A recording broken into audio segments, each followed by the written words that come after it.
Hey, I think we are live and this is working. And I'm hoping my laptop is going to stay because I wanted to put the laptop on my desk, but it was too dark behind me over there.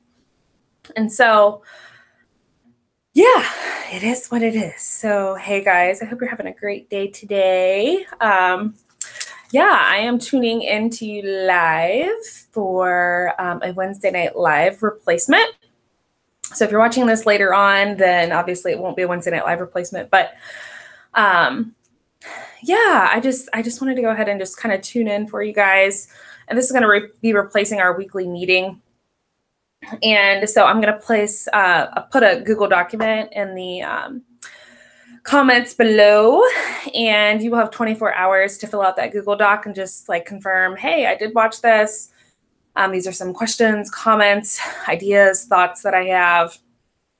And so that way we know that you did, in fact, watch this video. So, So I titled this training, Who You Really Work For. And this is something that's kind of been on my heart and my mind for a while. And you know how sometimes you have something on your heart and your mind for a while, and then all of a sudden it starts popping up everywhere. Like you're like, man, this is totally a God thing. This is what's been going on with this topic. And so I just kind of thought it was a perfect time to share it with you all.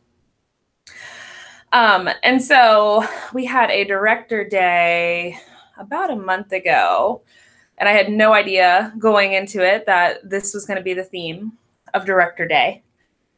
And then Leah made this group called As Unto the Lord Baby, AUTLB. And this was the theme of this group that we started working on. And then at my church, we started a new series called God at Work. And I'm like, man, if this is not God just totally speaking to me that I am supposed to embrace this and share this with people, then I don't know what is.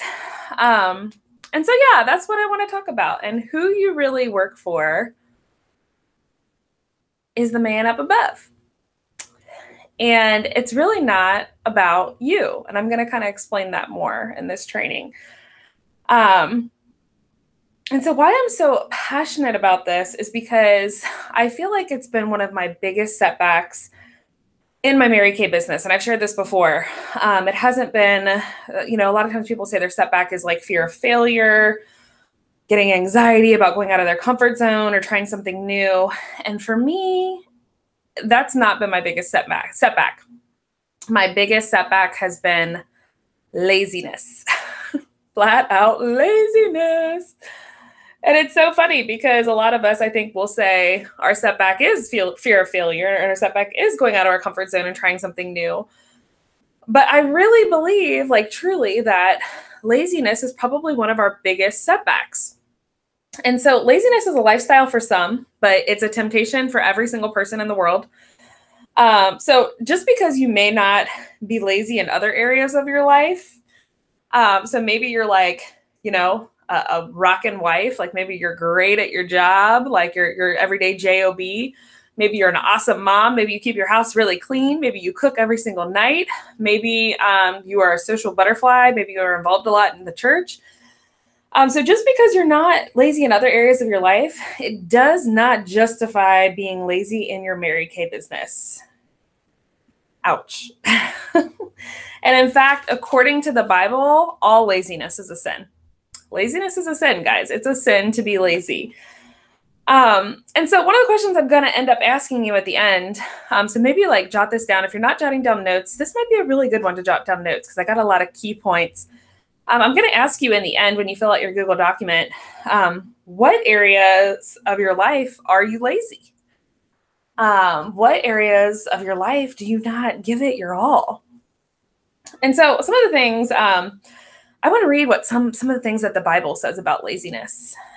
So just some thoughts from Proverbs. And if you've never read Proverbs before, it's a fun chapter to read. There's lots of just, I don't even know, are they called parables? Like, I mean, they're just, it's almost like a riddle or a rhyme. And it just goes back and forth with just saying like, you know, rich people are this, but poor people are this, and lazy people are this, but hardworking people are this, and you know, sinners are this, but saints are this. And it's fun. It's a very fun read. So I love Proverbs. So here's some thoughts from Proverbs, what the Bible says about laziness.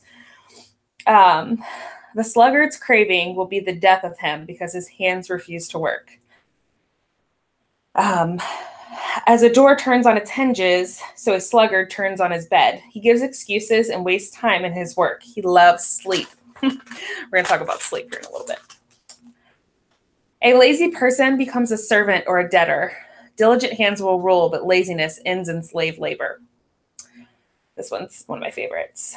A little sleep, a little slumber, a little folding of the hands to rest, and poverty will come upon you like a robber and want like an armed man. So let's talk about hard work. What does the Bible say about hard work? The Bible says a lot about hard work. The Bible says a lot about laziness and hard work. And I think a lot of times we get confused as well on what laziness is versus what hard work is. Because I feel like sometimes we feel like we're actually working really, really, really hard all the time, especially in our Mary Kay businesses. But a lot of times we're really just thinking about it. Like, you know, a lot of times we're actually not out there doing the income producing activities, but because we're thinking about our Mary Kay business, thinking, we think that that's hard work, but that's really not hard work at all, you guys. That's just like your mind just replaying over and over and over again, and it's not making you any money at all.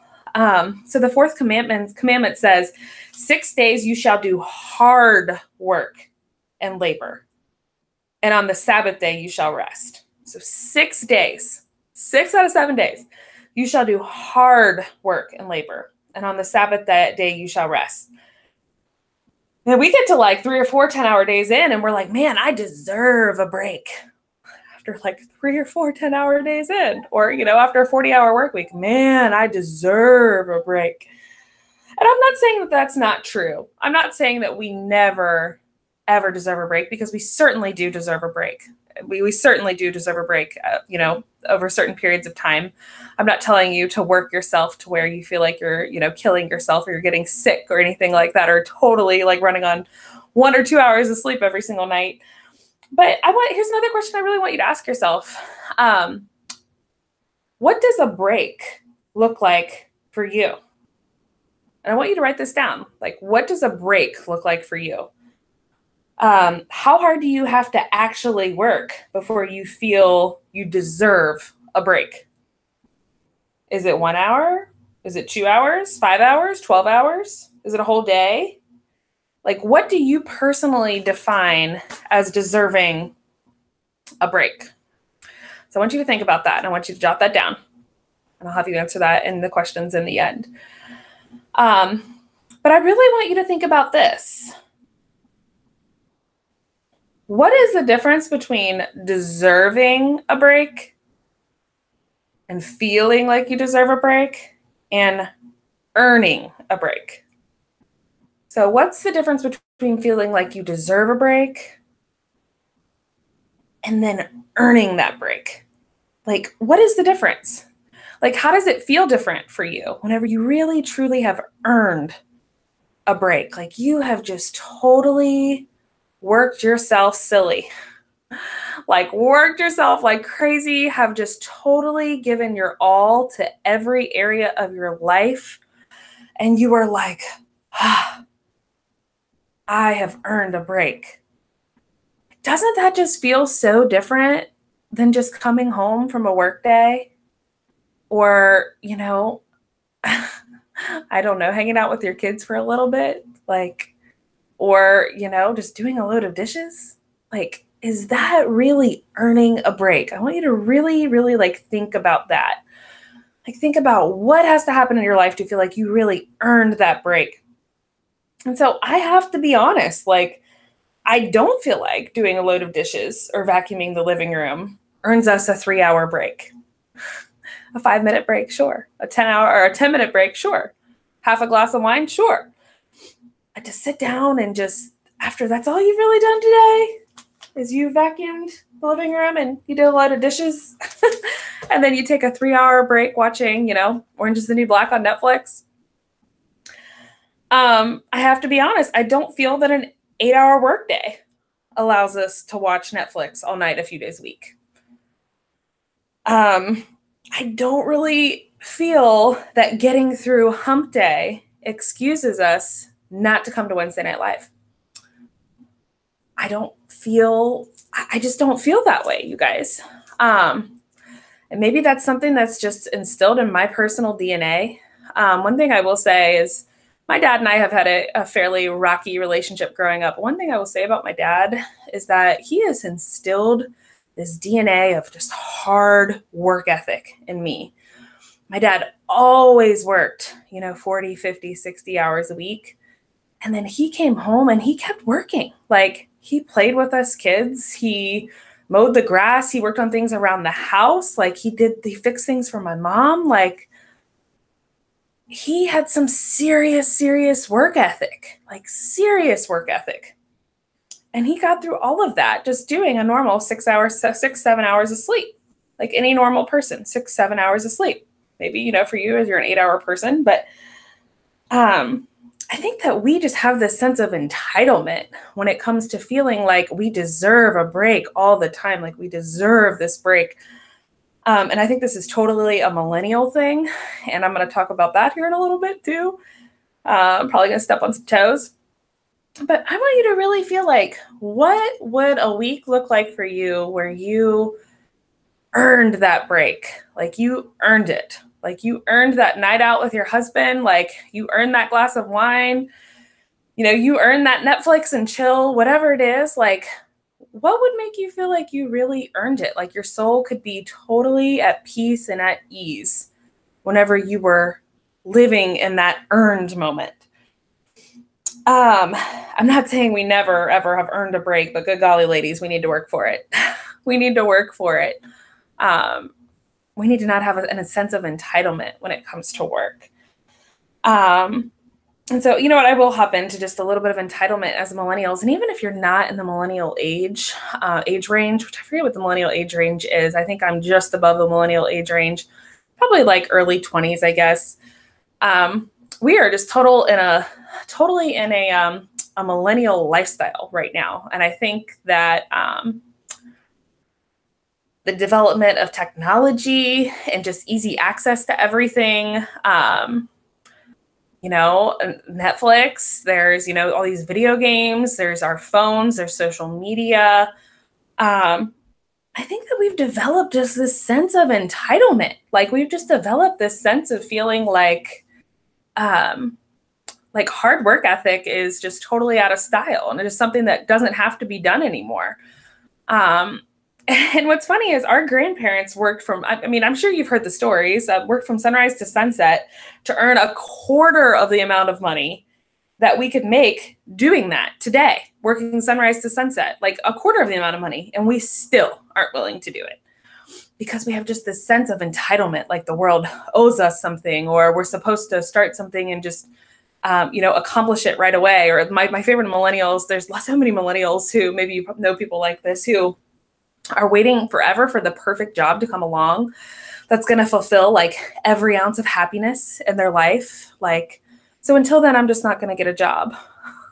That's not how that works. Like, that's totally not how that works at all. Like, you go out there and you get a job. If you have to work at McDonald's, like, you get a job and you work your way up. Like, it doesn't just come that easy, guys. And the same thing with your Mary Kay business.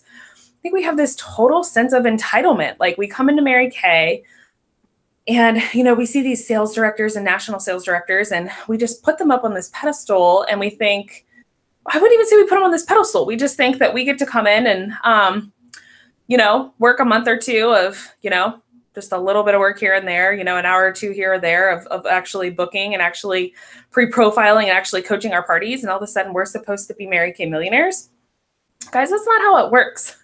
When you see those nationals up on stage, you don't know the hard work and the sweat and the no's that they received and the rejection that they felt and, the emotional cycles that they've went through. We don't know that story. And we have no right to come into this business and think that it's going to be, just smooth sailing from day one, because it's not going to be. And I'm here to tell you guys that if you think that your Mary Kay business It's going to be smooth sailing from day one, and you're going to be successful and make a ton of money, your first, day or two of business, or you're going to become, you're going to start making a 6-figure income, which it does happen. It does happen. But if you think that you're going to start making a 6-figure income your first month in your Mary Kay business, that's just not something, about knocked it over. That's not something that's a reality. That's not how it works. We have to put in that hard work. Yeah. So another thing that I know I personally felt like when I was working, because a lot of people know this, when I first started Mary Kay, I was working like 60 hours a week. So I was working really long hours. And a kind of a thought that I had was, well, I work another full-time job and I take care of house and our kids. So I'm not lazy. Like watching this, I would have felt like, so this doesn't apply to me. So I'm not lazy. And here's what I want to tell you guys. So what? So what, you work another full-time job? So what, you take care of a house? So what, you take care of the kids? If your kids, if you're not working your Mary Kay business with intention and you are 1 foot in and 1 foot out, you are still being lazy, and that's still a sin. Because whether or not you committed to working 10 hours a week, 20 or 40, we work for God, and He expects us to fulfill commitments.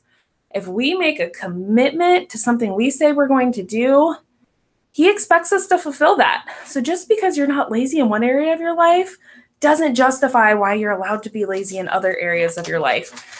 So I just think that that's like really a tough pill to swallow, but it's just it's so true. It doesn't serve anybody being 1 foot in and 1 foot out. It's not serving you. It's not serving your unit. It's not serving your sales director. It's not serving your family.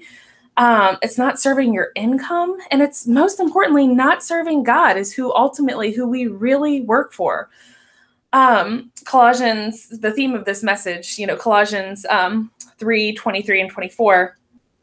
This is kind of just going to be my entire theme for the message, is whatever you do, work at it with all of your heart. Whatever you do, work at it with all of your heart, as working for the Lord, not for human masters, since you know that you will receive an inheritance from the Lord as a reward. It's the Lord Christ you're serving. I messed that up. You're serving. So guys, you aren't working for me. You aren't working for Maggie. You're not working for your NSD. You aren't even working for you.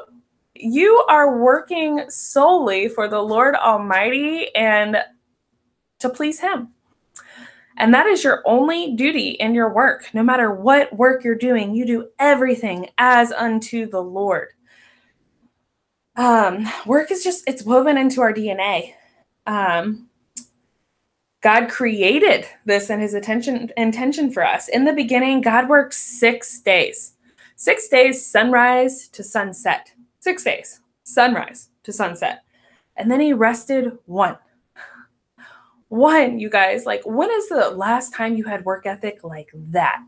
Like that, and your everyday job and your Mary Kay business and your relationships and your family and your finances? Like, when is the last time you've actually worked like that? When we work, we are the fingers of God and responsible for ministering His love to His people. Our work is the way we offer ourselves back to God. It's our obedience. We don't work for our identity. We work for God. It's not about you, you guys. It's not about you. It's about obedience. Like, it's about obedience. It's about being so worn down and tired and barely being able to breathe. Like, you're like, man, I just really just busted it out today. And your head hits that pillow at night and you can hear that little whisper. And if you've never heard this whisper before, it's a beautiful thing when you hear it. And you hear God whisper to you, "You have done well, my child." And there is just this sense of accomplishment. Like, there is this sense of pride whenever you really work that way.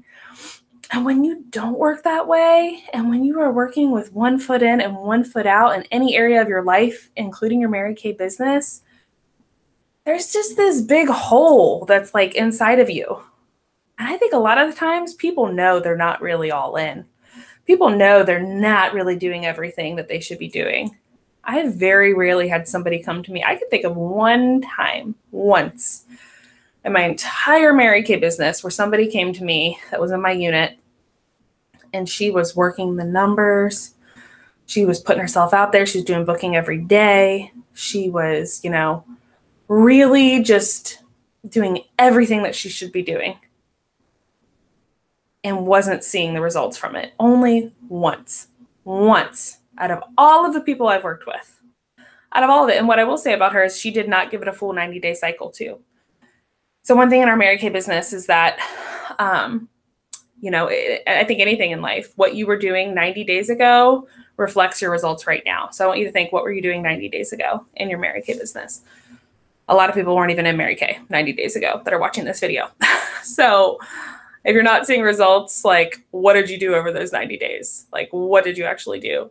And what you're doing right now, so think about this, come Christmas time, if you're wanting to make money for Christmas time, what you're doing right now is going to directly impact that. So she actually didn't give it a full 90 days of like hard work ethic.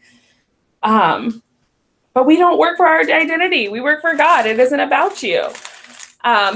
A quote I love by Martin Luther King: "If a man is called to be a street sweeper, he should sweep streets, even as Michelangelo painted, or Beethoven composed music, or Shakespeare wrote poetry. He should sweep streets so well that all the hosts of heaven and earth will pause to say, 'Here lived a great street sweeper that did his job well.'" So what this says to me is that, as I said, 1 foot in and 1 foot out, it serves no one. I'm not saying that everyone has to commit to 40 hours a week in their Mary Kay business. I know some people came in and they really would just be happy to make an extra $100, a month. I get that. Like, I get not everybody wants to be a sales director and, earn a car. But if you committed to 5 hours a week, then good golly, commit to your 5 hours a week. Do it as unto the Lord. Like, 5 hours a week. There's 168 hours in a week. There's like no reason why any of us can't commit 5 hours a week into our Mary Kay businesses. So don't be 1 foot in and 1 foot out. Figure out what your commitment is and just do it. Like, if you can't commit, if you're trying to overcommit and it's killing you, then back off a little bit and just do the hours that you committed to working, and actually do income producing activity in those hours. I think a lot of time what ends up happening is people come in and they commit to 5 to 10 hours a week. And what ends up happening is they think about their Mary Kay business like 30 hours a week. So they think that they're working all the time, but they're not working all the time. Like, thinking about it, or like putting out your facial jars, or like thinking about how you need to reach out to your referrals, or even like making little goodie bags. That's not working your Mary Kay business. You have to be doing income producing activities during those hours for it to count. Towards your 5 hours a week. So the things that you're complaining about are the very areas in your life that God is working. He's not going to take you somewhere else to teach you a lesson you need to learn now. The harder you have to work for it, the more you will appreciate it. So if you are not committed to working your 5 to 10 hours a week right now, He's not going to allow you to be successful in your Mary Kay business. And he's probably going to allow you to get a lot of no's and rejection if you're not working the numbers, because he needs to teach you a lesson right now. He's not going to take you somewhere else. He's not going to take you to success and then bring you on back and make you learn a lesson that you should have learned before you ever got to the successful portion. You've got to learn those lessons now. I think a lot about this when it comes to, a lot of you know that I'm like obsessed with buying a house. Like, it's something that I think God has put some current circumstances in my life right now, because I've been so obsessed with buying a house that it's come before everything else. It's come before my relationship with God. And I find myself comparing just so often, like to other people and like what kind of houses they have. And I don't know their story. Like, I have no idea their story. I have no clue. But I think that God, the reason that we don't have a house yet and that we don't have our finances 100% put together yet is because God wants me to learn to appreciate what I have now. And he wants me to learn to manage money really effectively and learn that life is not all materialistic. I think he wants me to really, really learn that now before he'll give me the gift of a beautiful new home that we're going to love. Because what would happen if he just gave me that home and I didn't appreciate it? And we had bad money management skills. And, we didn't have our finances fully together. Then we would have to totally take 10 steps back. And it would be hard on us and it would be a struggle. And we probably would be saying, man, like, I wish we wouldn't have bought a house. And so God is working in your life, you guys. He's totally working in your life, and he's teaching you lessons right now that you just have to just ride out the grind. Just ride out the grind and just stick it out with that hard work. And he will bless that hard work, but you have to put in the work for him to bless. He's just not going to bless something that's just kind of sitting there. Let me take a drink. So give God work to bless. He's not going to bless work that's 1 foot in and 1 foot out, because you're not doing that as unto the Lord. And that's really, you're doing that with a sense of entitlement and expecting God to bless work that you haven't put out there. I want to share with you guys, and I've shared this before. I have shared this before. This is a video by Eric Thomas. And so I'm going to play it. Hopefully you can hear it. It's a short audio. This used to be one of my favorites, still one of my favorites. And Eric Thomas is a motivational speaker. He speaks to a lot of sports teams and things like that. But I think he just kind of lays this out perfectly. So we're going to listen to this for just a second. And if you've heard it, then it's always just good to listen to.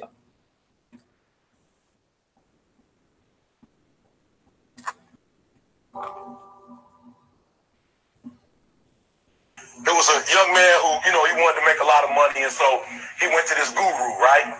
And he told the guru, I want to be on the same level you are. And so the guru said, if you want to be on the same level I'm on, I'll meet you tomorrow at the beach at 4 a.m.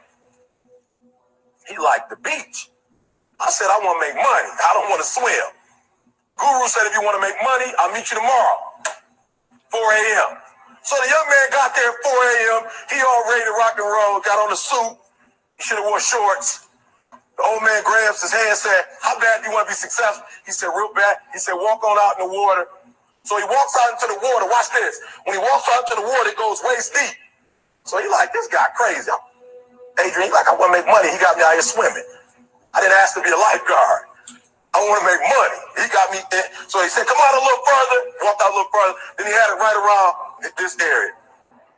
He told the guy, he said, when you want to succeed as bad as you want to breathe, then you'll be successful. I don't know how many of y'all got asthma in here today, but if you ever had an asthma attack before, you short of breath, SOB, shortness of breath, you wheezing. The only thing you trying to do is get some air. You don't care about no basketball game. You don't care what's on TV. You don't care about nobody calling you. You don't care about a party. The only thing you care about when you're trying to breathe is to get some fresh air. That's it. And when you get to the point where all you want to do is be successful as bad as you want to breathe, then you'll be successful. And I'm here to tell you, number one, that most of you say you want to be successful, but you don't want it bad. You just kind of want it. You don't want it badder than you want to party. You don't want it as much as you want to be cool. Most of you don't want success as much as you want to sleep. Some of you love sleep more than you love success. And I'm here to tell you today, if you're going to be successful, you got to be willing to give up sleep. I love that part. You got to be willing to work off for 3 hours of sleep, 2 hours. If you really want to be successful, some days you're going to have to stay up 3 days in a row. Because if you go to sleep, you might miss the opportunity to be successful. That's how bad you got to want it. You got to go days without, listen to me, you got to want to be successful so bad that you forget to eat. Pain is temporary. It may last for a minute, or an hour, or a day, or even a year. But eventually, it will subside. And something else will take its place. If I quit, however, it will last forever. The most important thing is this: to be able at any moment to sacrifice what you are for what you will become.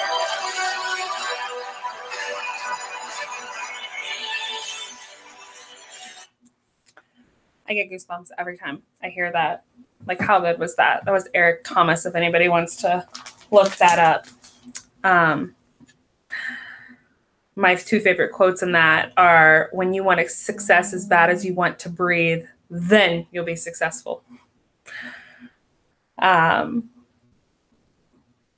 other favorite quote is probably my favorite one.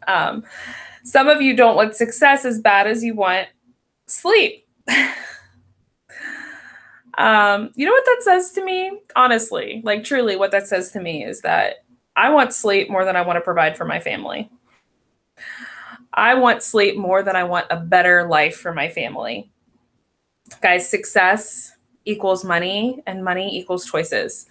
And I'm not saying that money is the most important thing in life, but money does buy choices. And a lot of you came into Mary Kay because you didn't have a lot of choices for your family and you wanted to have more choices.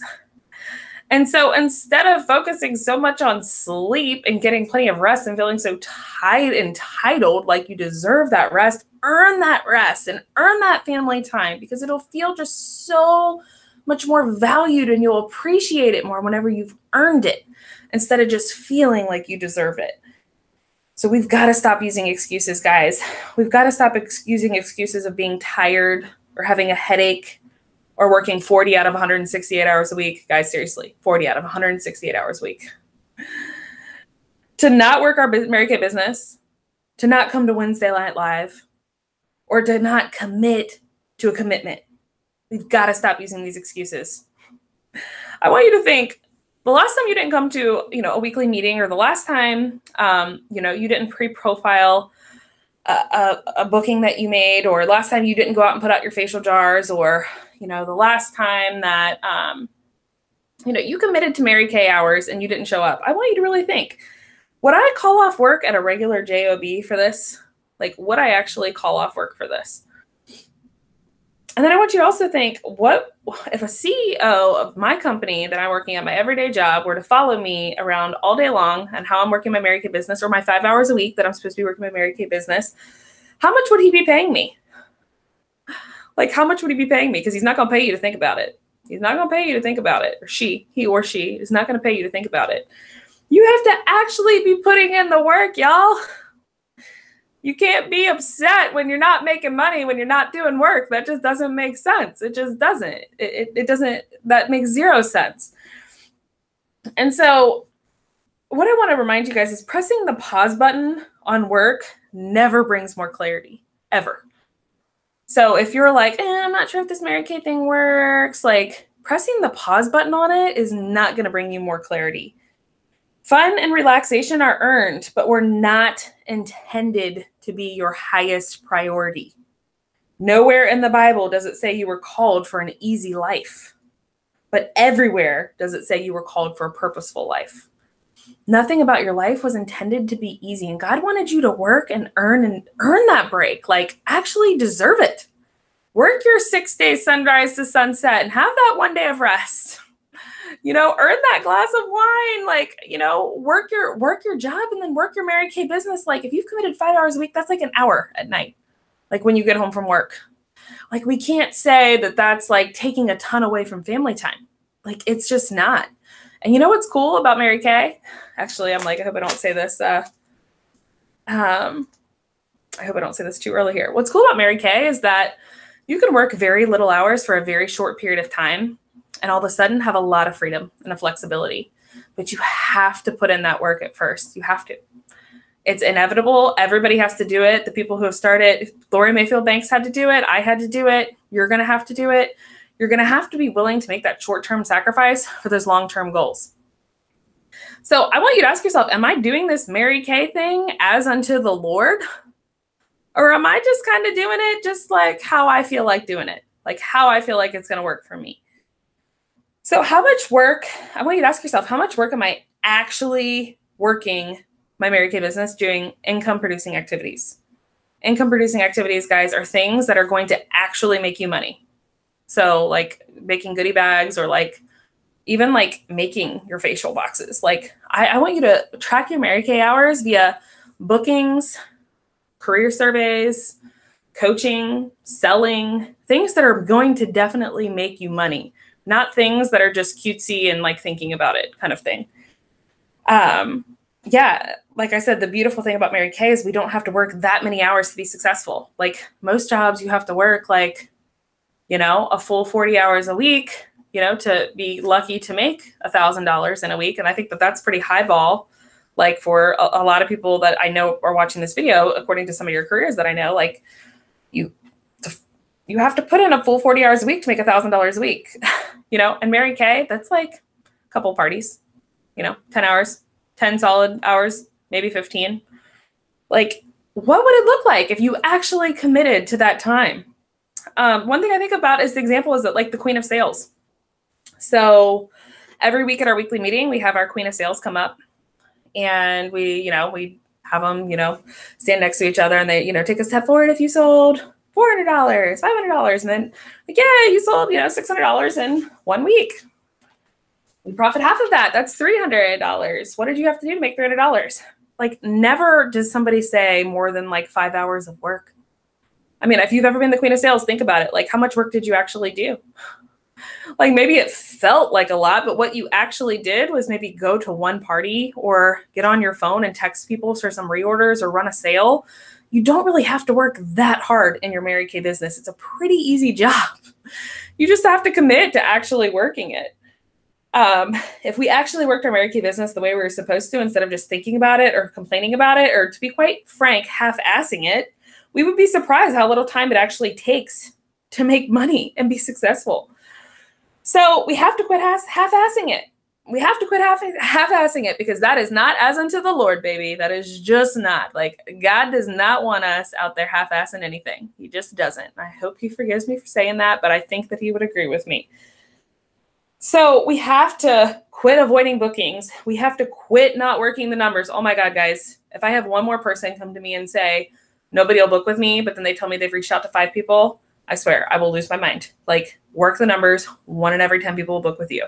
Like, you have to quit not following up with a follow-up script. 90% of your bookings will come from the follow-up script, reaching back out 48 hours later, saying, hey, not sure if you got my message. Just wanted to see if you had any interest in helping out. It's not that hard, you guys. It's very easy. Very easy work. We have to quit not pre-profiling. We have to quit not using scripts and making up our own scripts in our head that we think are going to work instead of using our sales director scripts. We have to quit not following up with customers and prospects. We have to quit not attending weekly meetings and events. Oh my gosh, you guys, we have to quit not attending. Like the fact that I'm doing this Facebook Live video right now aggravates me a tiny bit, because I know that the reasons why most of us are not at the Wednesday night meeting are not good excuses. Nobody is sick, dying, or giving birth. Like nobody is doing that.